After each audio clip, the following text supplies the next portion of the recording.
Proof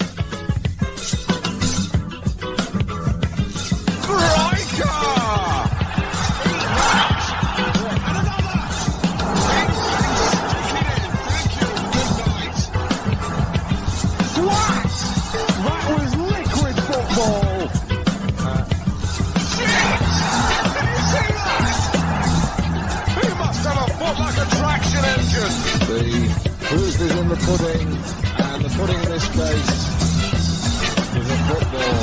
Boom! Eat my goal! The goalie has got football pie all over his shirt.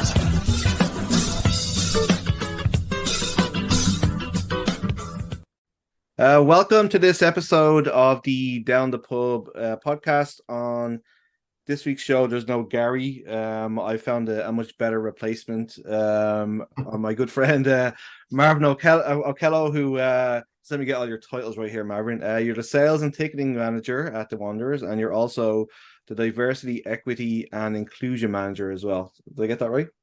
You did. Thank you. And yeah, also, man. Congrats to you on 4 years of Down the Pub. It's been great having this, and thanks for everything you're doing with it. Yeah, man. No, it's that kind of crept up on me. Somebody just had reminded me because I don't really pay attention to that stuff. So I just thought, you know what? I think it's about time that I got some kudos around here because nobody gives me any. But yeah, it's people like yourself giving up their time to do this that makes it work. So and this is I think this is like your third time being on here, but it's been probably about 2.5 years, maybe. I think it was probably in the pandemic when the last time you were on. So it's kind of because it was me, you, and Chris, and then there was me, you, Chris, and Jan Michael Williams as well. So definitely third time. So I must have hated it that much that I've waited this long to get you back on, bud. So but I thought we just take a little chat about the York game and maybe just get a little bit of how you're getting, because we've asked Patrice and Jordan and Jed like their kind of game day, but for you it's obviously a different kind of thing, so it'd be kind of cool to find out what you actually do on the game day. So what did you think of the game against York? Me personally, I think that Martin Nash really set his team up really well to play against us. They had like such a high press. You're a coach now yourself, so what did you think?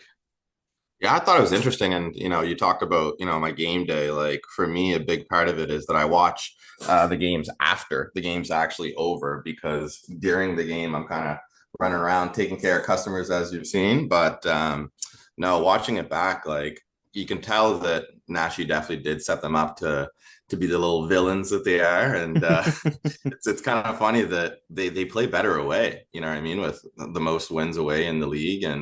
And I think that has to do a lot with them, feeling the atmosphere at different stadiums and using that to kind of propel them. And I think they did a really good job of just getting in our players' heads. And I think, Patrice mentioned that as well, that we kind of let them get in our heads a bit too much. And I think we also could have gone a bit more support from the fans as well, you know what I mean? Because I think we have a responsibility as fans when we go down to kind of lift the mood in the stadium and get the players fired up again.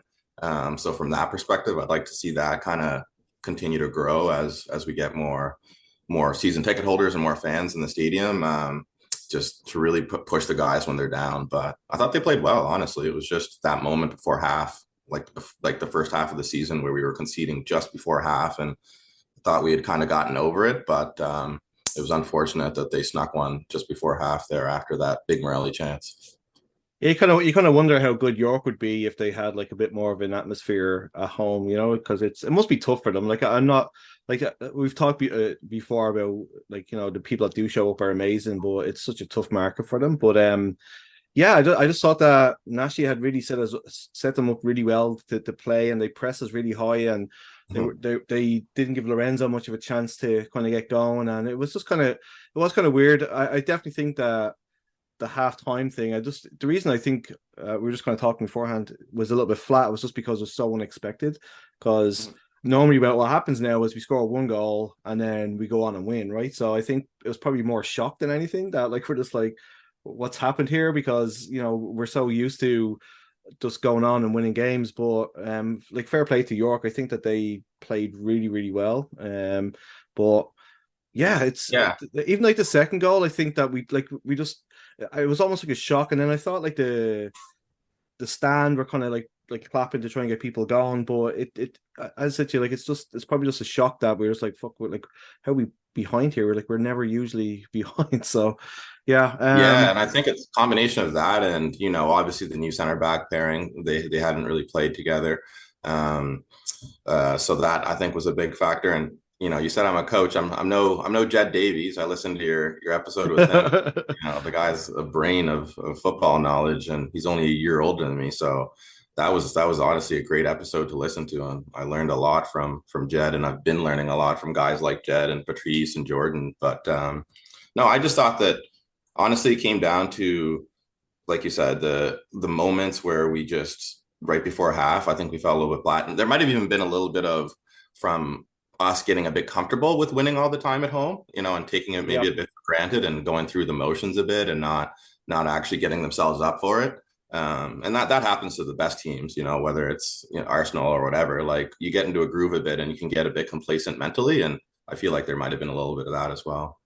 Like Gary made a point before, and it's right that when we lose a game, we're really good at bouncing back now, whereas before we kind of usually took it to heart. So I'm hoping, the game tomorrow night will definitely get us back into the swing of things. But yeah, I just kind of like I always kind of wondered because everybody I'm sure sees you bebopping around the stadium. You always look like you're busy. You always make time to stop and say hello, but it always just looks like you've got something that you need. Like it's always a crisis or something that's happened to you. What does an actual game day look for you? Like as I said, like we talked to Jed and the other guys about it. But what's a game like for you? It's different every game depending on weather. So if it's a sunny day, usually a lot of the work I've done leading up to the game it allows me to have a smoother game day. But if it's raining and we need to make sure that we're selling a lot more tickets, it's a little bit busier. But really, the reason you see me kind of walking around is there's I'm dealing with things from like a staffing perspective and maybe there's a fan who's acting a little bit unruly we got to go deal with, but then there's also people who are emailing, and I manage the info email as well for the club. So that's anybody who wants a birthday announcement at halftime, somebody who had an issue with their tickets, somebody who wants to partner, guys who want to play for the team who are sending in their resume. And my big thing is I try to respond to people as quickly as I can. Because when you're trying to make your decision about tickets or events, like if you send an email to some guy asking some questions about an event you're thinking about going to, and he doesn't get back to you in a day or two, you might make other plans. Yeah. So I really try to stay on top of every email, every call, everything within a couple hours if possible, or at least within that day, so that I get back to people. They can be like, okay, Marvin got to me. I got the tickets, got the answer, and I'm going to the game. So really, that's my game days, and I'm making sure that the staff are all good to go. I don't know if you've ever managed some staff, but you have people calling in sick and stuff in the mornings. Then you're trying to call your backups and everything. So combination of all those things is why I don't really. You see me running around like a headless chicken all game. So what I think I'll do is I'll just give people out your personal email address to make, just so they get directly to you rather than going through the info thing. I'm sure that will help you out. So, but yeah, so just speaking of you mentioned there, season ticket holders, and you also mentioned that being part of the crowd. So how are we? Every year are we getting stronger and stronger in the amount of season? Because it's great having the casual fans come in and the people who can kind of make it, but what makes a club a lot of the times is those season ticket holders, because they're the loyal fan base, if you know what I mean. And then hopefully people who come casually but then become season ticket holders. So what's the ratio like? Is it getting stronger every year? Definitely. I mean, we started off strong with 2019 season, obviously a lot of excitement, and then COVID derailed things with having to play in PI and the collective that we all dread, and I hope we never have to go through anything like that again. So that kind of created a mess in terms of some people kept their money towards a collective, some people put it towards the next year. So 2020 was a weird year, and through 2021 and 2022, we slowly got everybody back. Some people weren't comfortable going back to stadiums because of COVID. Some people moved or whatever, but we've gotten all the people back we had from 2019 and more now. And having the team winning this year has also led to a lot more season tickets from not just people buying, but also partners, businesses. Everybody really wants a piece of the pie right now. So things are going really well. So is there like what's the atmosphere like around you're there every day, I guess, right? Like it seems like you never get time off, but like what's it like what's it like around the club? Like it's great. I'm sure the players are loving it because they're being successful, but you guys you've been there since day one. So what's the atmosphere been like around this year in the club? It's amazing, man. Honestly, like I think you've heard it from everybody, from Jed, from Patrice, from the players. Like it's just such a great atmosphere of everyone working together towards the goal, and really diving into that family thing that we always talk about at the Wanderers. So the atmosphere is really good. We're excited with the last 3 games that weren't rained. We're all sold out. So. And when we don't have to reschedule, we generally sell out the stadium. So that's been going really well. And next year, if we can continue the progress with Patrice and Jordan and Jed and the guys, continuing to give us all these wins at home, my job's really easy then with continuing to sell out and gaining more season ticket holders and stuff. So this year has been the easiest year in terms of the conversations you're having with people, convincing them to come out to a game. As opposed to previous years where you really had to just talk more about the atmosphere, the drinks and things like that, as opposed to the on-field product. Yeah, I mean it's for the casual fan as well. It's like it's a good time, Like I usually stand in behind the patio, which is like my favorite spot because like you're right behind the goal. You get to kind of hear the chirps of the goalkeeper, and you get to kind of see all that stuff. So like I mean, from that. The type of fans that usually are in the patio are usually the kind of casual people to the hardcore people up in the kitchen and the stands and stuff like that. So, one of the kind of reasons I want to get you on was like, the patio is obviously a little bit different this year. So how did that change come about? Like what kind of brought that on, and what were the major changes that you had to make? Yeah, I generally know if I go by the patio, I'm going to find you with the beer in your hand, So. It's a non-alcoholic beer. My wife sometimes listens, so. But no, you're right. Like for the casual fans, it's become a really, really popular spot because the players go and they celebrate there. It's the cheapest ticket. It's you don't really have to pick anything. You just wander around in that area. But that's the reason why we've had to actually kind of change it there, because you remember in previous years, the kind of rule was if you had a ticket anywhere, you could go link up with your friends in the patio. Yeah. But because we have so many season ticket holders who went from the kitchen, or now that they're in the patio, and then people buying tickets in the patio, we can't have everybody and their mom going to meet in the patio because we'd be way over capacity there. Right. Yeah. And then that's one aspect of it. And then the other is we named it a patio beer garden. So from a liquor license perspective, that means that it has to be 19 plus. So that's something that we're really being, pushed on to make sure that we're not allowing any minors in there. So those two things kind of really combined this year to mean that we have to make it so that you have to have a patio ticket to go in there. And if you don't have one, unfortunately, you can't get in there. Or if you're not 19, you can't get in there. It makes sense if you're labeling it as a beer garden, which it always was, to be perfectly honest. It kind of makes sense. It's just funny going to a football game and getting like a nightclub stamp on your hand. You know what I mean? Like it's usually on my hand from the night before, but like getting a fresh one at like 3:00 on a Saturday afternoon is always kind of funny. But yeah, it's just so. What is the actual capacity of the patio? How many people are actually allowed in there? Total, we have 600 tickets in there. Okay.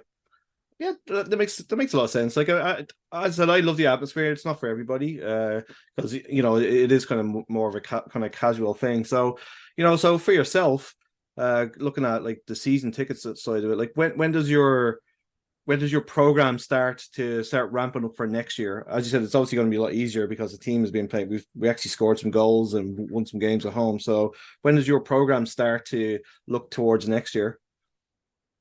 Well, it started yesterday, actually. So What? we started yesterday. You would know, but you don't got season tickets anymore.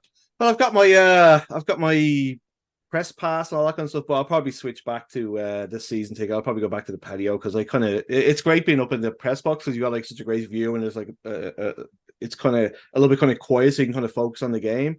I just miss the atmosphere, just having the kitchen behind you and then all my friends have patio tickets and it's just not the same. So I'll probably will renew. There you go. You got your first sale of the year, right? So there you go. And you too, I'm assuming they don't let you drink if you have, a media pass. They don't let No. you drink, I'm assuming. Yeah, exactly. So that's why. So that's the thing, right? So which I don't mind sometimes because it means that like I'm not drinking too early, but I just miss the atmosphere. Like it kind of takes away from it. And what this show really is about the casual fan or the fans view of stuff. And being perched up in a press box probably doesn't really lead to that. So yeah. Yeah, for sure. But no, we started season tickets renewals yesterday, and at the end of last season or during the renewal season last year, we launched this new thing called auto renew. So this is much like a Good Life membership or whatever, getting close to the end of the year, if you don't tell them that you don't want to go, you want to cancel your membership, then it just rolls over. And if you paid in full or you did a payment plan, that's kind of what we're introducing now, because we got a lot of feedback from people that they didn't want to have to be emailed a million times and asked, hey, are you coming back? So we listened and we made it a lot simpler. So basically it's automatically renewing your tickets, and this is the first year actually where people get the opportunity to opt out. And so yesterday we launched a 30-day opt-out period, and everybody who doesn't opt out in this 30 days basically will be renewed for next year. So we made it really, really simple. And so far already 92% of the people who have responded just said, yep, I want to keep my tickets. I don't really want to change anything. And there's a few people who want to just maybe change some things, maybe the location of their tickets, add or remove tickets. Yeah. And less than 4% of people who are like, hey, I'm might have to drop some tickets, or maybe I moved or whatever. So we're doing really well. That's awesome to hear, and it just makes the club, that there's a foundation there that coming into next year, there's not that financial worry that some of the other clubs in the league have. So what are the benefits of being a season ticket holder?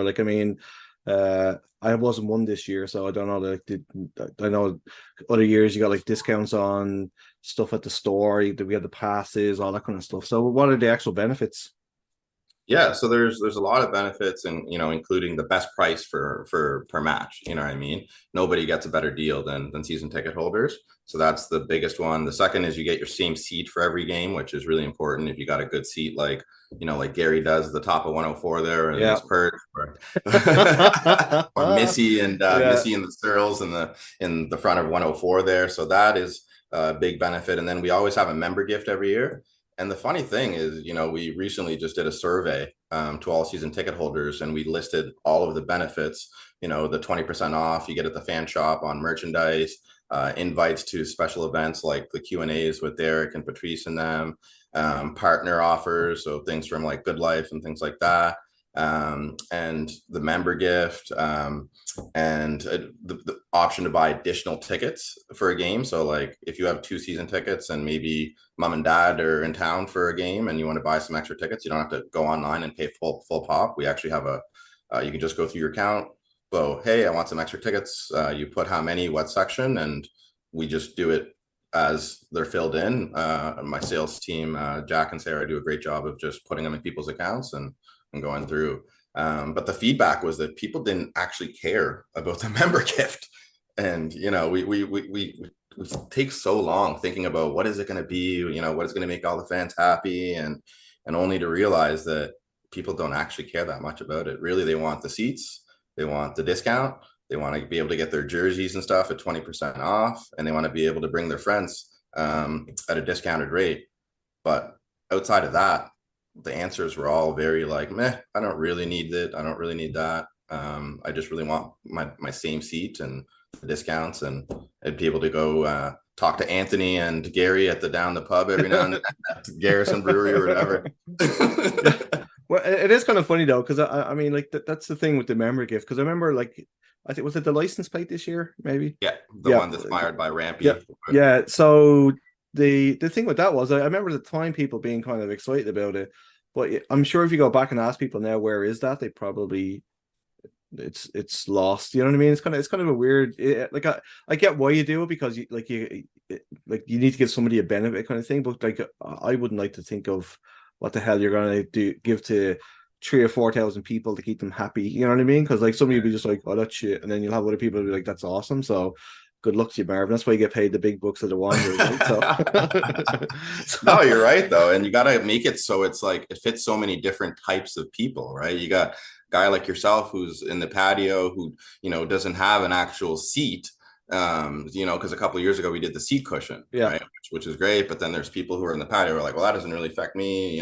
You do the license plate style, and some people don't like that. Like you're never going to be able to please everyone. I think really the only one we did that almost everyone unanimously agreed they liked was year one with the free jersey, because Yeah. who doesn't like a free jersey? But we can't do that every year, obviously. Yeah, the club will just go bankrupt. Jesus Christ! But yeah, like it's as I said, like it's really cool that like so many people are like renewing every year because like that's the lifeblood of the club, and it's kind of how you kind of measure the successes like that people want to keep coming back. And it's not all just about what's on the pitch. It obviously helps, but like you guys have really built like with limited resources that being available to you, like a truly unique experience, and I think that speaks volumes to what the club has done and what you've done to kind of make game days exciting and a lot of fun. So Well, the good thing is we're a team, and a lot of what I do is just connecting all the different departments. You know what I mean? You've probably seen that I'm sometimes doing some stuff with Jeff, helping him with the stadium, or I'm sometimes linking people with the fan shop, because I did used to have a retail background, and I ran the fan shop in year one when we were in Halifax Shopping Center. So really my job is just making everyone else's job a little bit easier, through communication, making sure that everyone understands what's happening on any given day. And I really love that role. I get to work with Dylan every now and then, work with Ryan Brandt every now and then if we're getting some of the players out in the community to go, to Greek Fest or whatever it might be. So I like my role because it's a little bit of everything, and I don't really have the same 2 days. yeah, that's awesome. Obviously that when the last time you were on the podcast, like the diversity, equity, and inclusion manager role came up. How's that evolved for you? Like, I mean, like obviously it was a brand new thing, and you were probably just going like, okay, like I need to do something with this. So how's that evolved for you, like since you started doing it? Oh, it's amazing. It's literally changed me as a person, and I think a lot of people who see me before the diversity officer now have seen that I've really matured in a lot of ways. Because when you're in that space, you have to learn so much, and I'm always taking these courses to make sure that I'm staying up to date. Because as even things like 2SLGBTQ plus, like they're adding a different letter or acronym every day, and you got to keep up with that. But the thing that I really enjoy is leading the diversity committee with Missy and some of those other folks on there, and having those discussions about what can we do for period poverty campaign, to get more girls who maybe can't afford period products to get out in sport, or what can we do to get the football for all campaign and getting young kids some soccer cleats and things like that. So for me, it's been a really great journey, and you'll see that I did a podcast recently with Erin McLeod, who is the Canadian women's for the Olympics gold Yep. medal. So we just recently did a podcast with her that'll be coming out next week. So I've gotten to meet some really cool people and have some really great conversations. Pama Duka, Paul Byrne, who used to be, the commissioner for the league, all sorts of just really knowledgeable people. And I've soaked up a lot of that knowledge by having podcast conversations, committee meetings and things. And I feel like I've been able to really help the club with some of the tough situations that come up in the stadium with, fans being homophobic. It doesn't happen often, but, when we do, it's nice to have not just feel like, oh, I have to take that on, but I got a committee of people who are there to support me and maybe more knowledgeable in one specific area. And then we work together to kind of find solutions. So it's been incredible, man. Yeah, it's definitely important that you have like season ticket holders or like people involved the fan forum of it, like to kind of give input into stuff, because you're because you're so busy on game day, you don't always get to see that side of it. So it's awesome that you have like such like great people on the committee. So with the podcast, like I hate plugging other people's podcasts, but I guess I better, like, just to help you out. So tell people what's the name of it. This is the first one you're gonna have done in a while, isn't it? Like, I mean, you haven't done an episode in a while, so Yeah, I mean, seasons are pretty busy, as you know, yeah, with the many hats. So it's been a while, but it's the Together for Change podcast. You know, it's on everything except for Apple, because I just can't get Apple verified, even though they keep sending me emails saying that it's on Apple, but whenever I go on there, it's not actually on there. But Together for Change, we're about to launch episode 16. And like I said, the next one's Aaron McLeod, but all sorts of different guests in the past, like Pamaduka, soccer players and coaches, and just people in the community who have unique stories. Missy Searle was on there for my very first one. So I think it's great just to hear other people's perspective of what they think the Wanderers is all about and what it can be. So highly recommend it.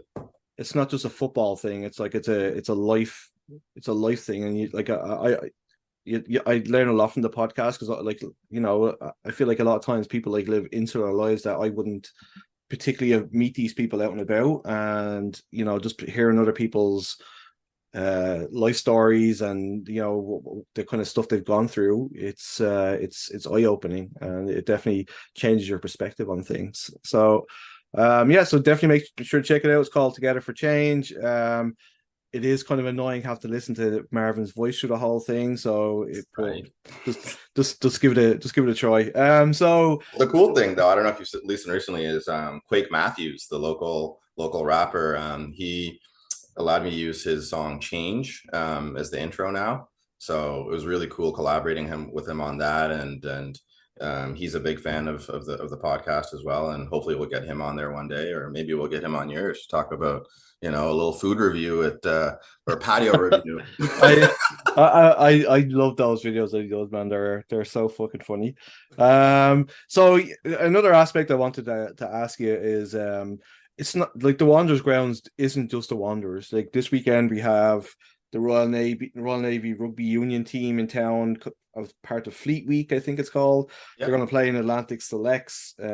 Seems like the tickets are going really well, because I guess the stands are sold out, which is awesome, because rugby's a sport I love too. So, like, how do you, like, because you're a ticket manager for the Wanderers, you still help out with this side of it. So it just seems like you're always busy with this stuff. But, like, how did this one come about? Yeah, so I mean, Atlantic Selects are, you know, they're a really good rugby team nationally. They're not just like, you know, a bunch of guys who are just put together. Like, there's guys like Cooper Cordes, you know, who played with the national team and stuff. And so it's something that we really value, and getting different events at the Wanderers grounds, because, you know, you've heard some naysayers say that we don't do enough for supporting the community or whatever, but we do a lot, not just for soccer, but getting other fans out to the Wanderers grounds to see that great venue and that part of the city. And a lot of people go for the rugby games and then realize, oh, there's a soccer team here as well. So it's been a really great avenue for us to get more people just engaged with the Wanderers. So from that reason, I do the ticketing for all the rugby events we've had there. Like, we had the Canada men's and women's over the last couple of years, but like, this is an off year for them this year. So Atlantic Selects are playing against the British Navy as part of this Fleet Week. That's the first ever one here, with the British Navy coming for a couple weeks. But it should be a good game. And the main stands, as you said, sold out just earlier today. So really, it's just the kitchen and those premium tables that are on the sideline and in the corner that are available, and a few suites are still left. So it's a good chance for, like, the Wanderers fans to just get something a little bit different too, if you know, they're starting to, you know, just be missing something else. Because I'm a volleyball fan, soccer fan, basketball, you know, rugby and all that. So it's just great to have different events during the summer.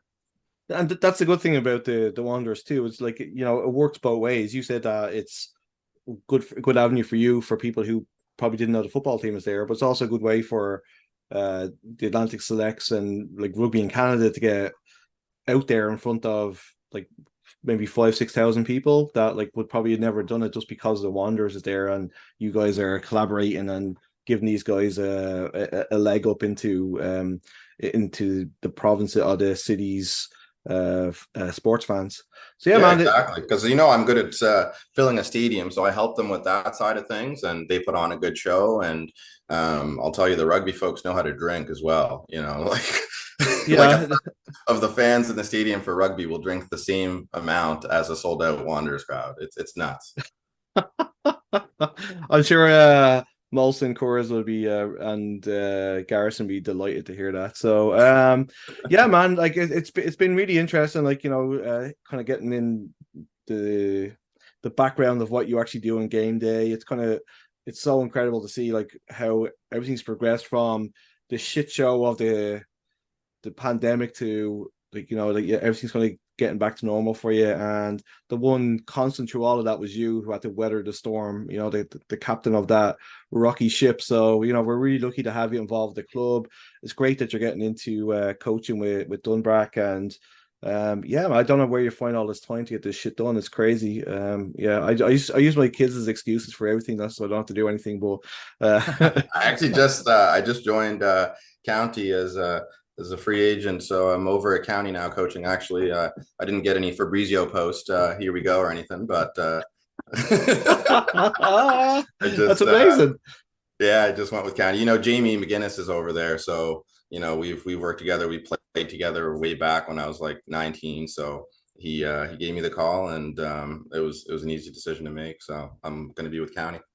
Well, you heard it here first. I'm glad I'm breaking news here on the Down the Pub podcast. So yeah, Marv, it's great. If you see Marvin at the grounds, make sure to give him a thumbs up and say well done, because he keeps the place rocking and he keeps the fans coming back. So man, thanks a mil. It's been great to catch up again. No worries, man. And just the final closeout, I guess anyone who is interested in season tickets or has them, we have the renewals happening from September 6th to October 6th. And then October 15th, we'll be launching new season tickets. And I think there's some fans don't realize that, like, if you don't renew during the renewal period, like, you have to pay the new rate. And the renewal rate is really good this year. Like, for some sections, we didn't even change the price at all. Nice. So you really want to make sure you renew your tickets during that period, because once you get to October 15th, if you haven't, you're going to have to pay the new member price, because at that point you're not renewing anymore. So definitely get in during that period. And if you're interested, shoot me an email, shoot info at HFX whichever one you prefer. I'll get back to you as soon as I can. But thank you, Anthony, for having me and doing this podcast. It's incredible, and keep it up, man. Yeah, thanks, buddy.